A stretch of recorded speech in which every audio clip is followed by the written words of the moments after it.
Nüüd räägime sellest, kui me oleme juba korteriühistusse sisse saanud ja mis siin kõigepealt tegema peaks. Esimene asi tuleks minna kohta, kus on minu konto ja vaadata, kas need andmed kõik on siin õiged, mis teil on. Ahah, isikukood on õiged, mul on siin ja pange siia alati uus parool. Mina panen hetkel siia uue parooli.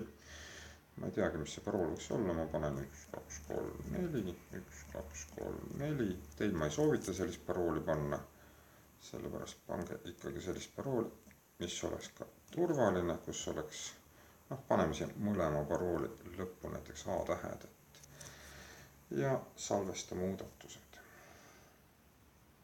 Sellega nüüd te juba järgmine kord teate, näete, saate teate, teie andmed on edukalt muudetud. Ja läheme hakkame toimetama siin korteriühistus, mis me siin teha saame. Läheme esimesele lehele, minu ühistud. Põhimõtteliselt peaks olema siin saadaval majandusaasta aruanded. Siit tegelikult juhatus lisab teile dokumendid. Siia peaks tekkima nimekiri majandusaasta aruannetest. Siit te saate näha kodukord. Samamoodi peaks siia tekkima failid. Siin näidises praegult neid ei ole. Järgmisena minu arved. Minu arvete all on alati jooksev aasta on avatud periood. Ja siit te näete, et korter rohkem ta teile ei paku, sellepärast juhul, kui teil oleks mitu korterit ka mitmes majas, mida Arbalans teenindab, siis te näeksite siin ka kõiki neid korterid ühe koha pealt.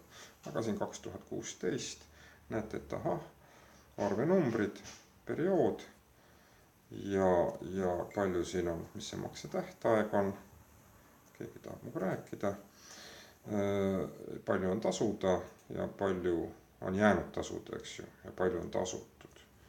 Kõik arved võib ka siit lahti võtta, siit on veeabonementtasu, hooldustasu, kaudne küte, mis siin kõik veel on, eks ju, hooldus, nende arvete sisu on nüüd põhjalikumalt on nagu lahti toodud, võib ükshaaval need kinni panna.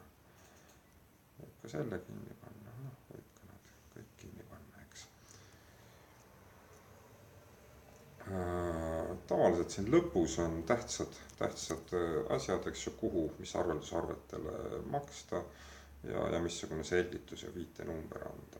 Okay. Samas te võite ka näha näiteks 2000 eelmist aastat, eks. Mis need arved siis terve aasta jooksul olid ja siin allpool näete siis võrdlusgraafikuid,